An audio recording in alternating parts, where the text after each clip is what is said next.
Hi everyone, I'd like to talk a little bit about safety on board Monet II.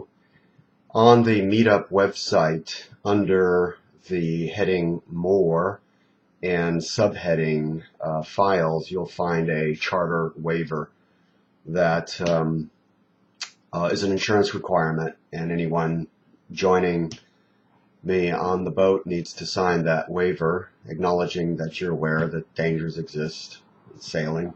Sailing is a relatively safe pastime, sport, whatever, but things do happen, so we have to make sure everybody's aware.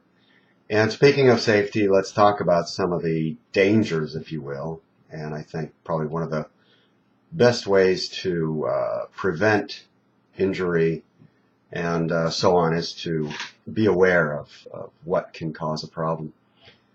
Um, I think most people who aren't really familiar with sailing are probably thinking, the danger is sinking. Well, sure, certainly that's a possibility.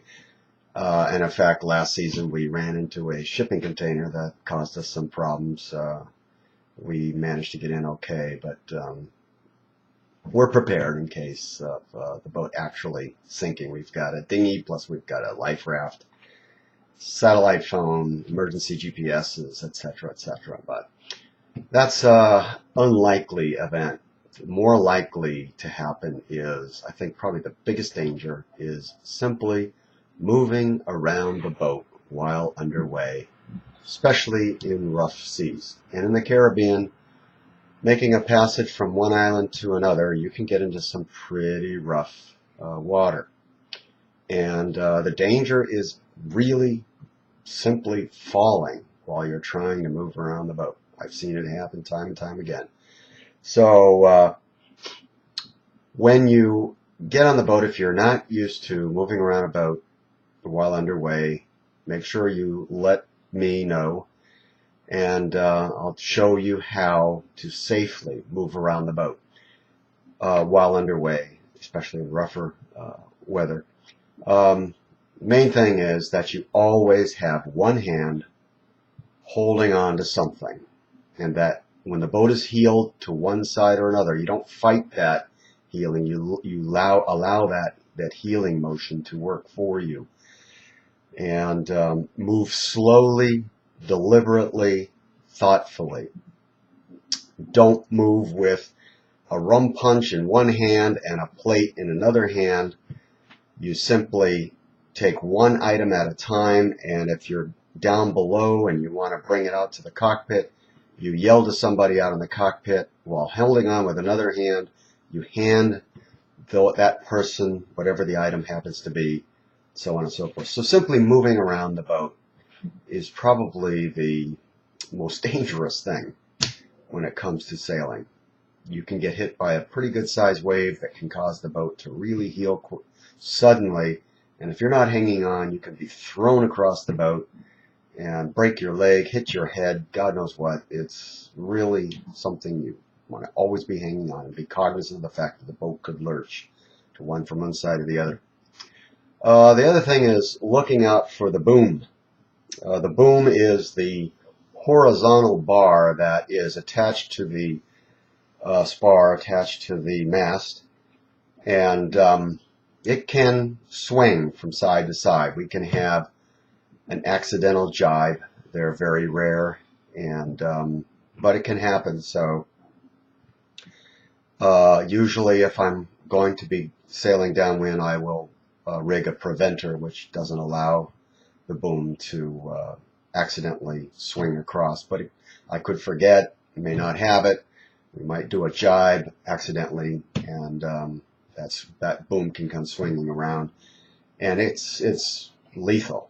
If you happen to be standing up on the deck, straight up, and that boom hits you in the head, it could be very serious. So when you're in the cockpit, you don't have to worry. The boom is high enough that it's not going to touch you. The way I like to think of it is if you've ever shot a gun, let's say you've gone hunting or whatever, the first rule with working or handling a gun is never, ever, ever point it at anyone. So if you always remember that rule, you'll never have an accident with a gun because you never ever pointed at anyone. Well, I like to think of the same way with the boom. I always want to assume that the boom is loaded, that the boom could swing across at any moment, and so always make sure that if I'm out on the deck, that I hunch down low enough that my head and my body is below the boom. If you're 5'3", 5'4", you don't have to do anything. You're going to be lower than the boom, so you don't have to worry.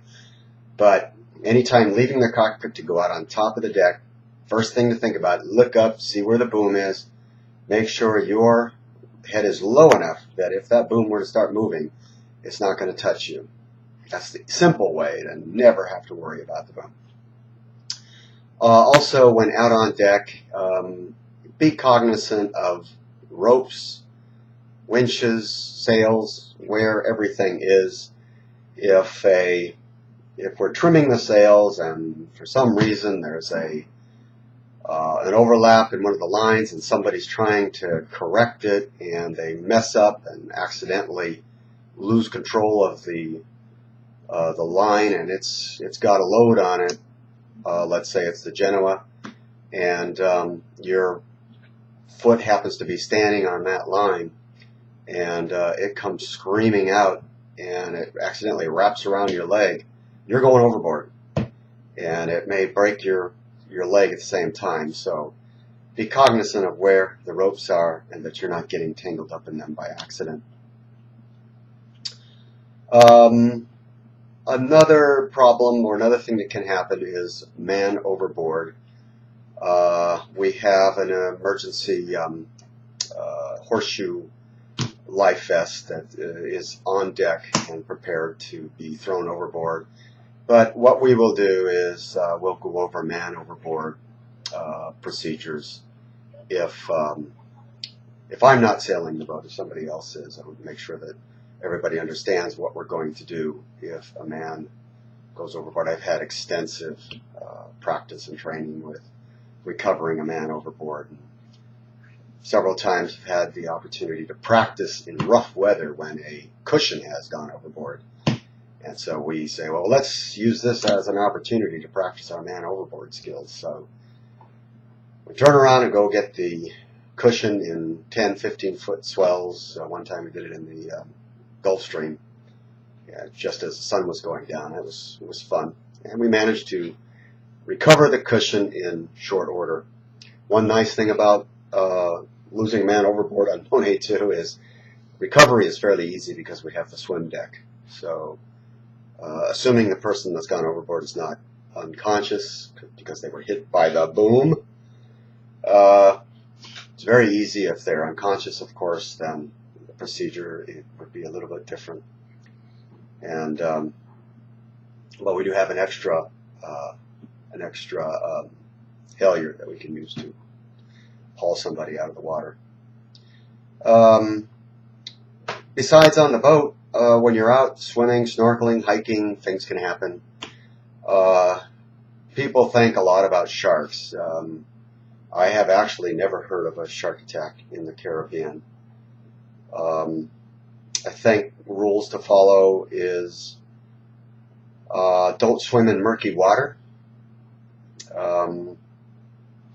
which is hard to find in the Caribbean. It's mostly very, very clear. In fact, in my time in the Caribbean, I've rarely seen sharks. They're out there, but they're very timid for the most part. They're mostly reef sharks, nurse sharks, and again, I haven't seen many out there. Drinking and sailing. If you're operating the boat, it's best not to drink. You maybe can handle one rum punch or a beer, glass of wine, something like that, but no more than that. I've learned the hard way. I've had a couple minor incidents that occurred because I would say I wasn't drunk, but I had probably had too much alcohol, and had I not, the little incident wouldn't have occurred. So I've been lucky that I learned through very small minor incidents that drinking and sailing do not mix. So once the anchor's down, break open the bottles and open the rum, whatever. But if you're operating the boat, no drinking. Oh, the dinghy. That's the little boat that we use to go shore with. And it's very often ignored, but interestingly enough, some of the worst accidents happen in a dinghy. I will operate the dinghy unless somebody on the boat is an experienced dinghy operator. A couple of things that get overlooked is sometimes you can forget which way the throttle. If you're by yourself, if you've got a lot of people in the boat, in the dinghy, it's not going to take off really fast. But if you're by yourself, it's got a 9.8 horsepower outboard engine, and it can pick up speed really quickly.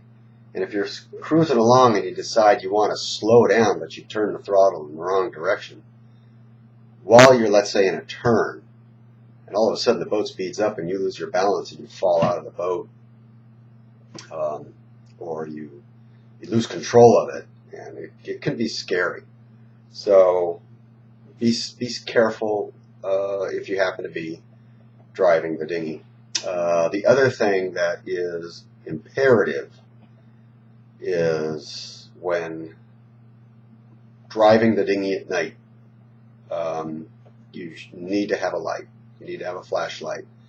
Even if there's a full moon out there or whatever, you want to have a light so other dinghies that are cruising around can see you. At night, there's a lot of people going to bars, coming back from bars, and they've had a lot to drink. They don't have a light, or you don't have a light. Believe me, it's real easy to have a collision with another dinghy. And I know of an incident where a young man drowned in the Bahamas, cruising around with his buddies, no light, going full speed, and ran into another dinghy and drowned. So I'm a safety fanatic. Never had a serious incident in 35 years of cruising, and I want to keep it that way. So I will always be on the lookout for somebody doing something that could be dangerous. So, and if you have any questions, do not hesitate to ask me about safe operating procedures. Okay, so we want to make sure that all charters, all voyages are a lot of fun and very safe. Okay, thank you.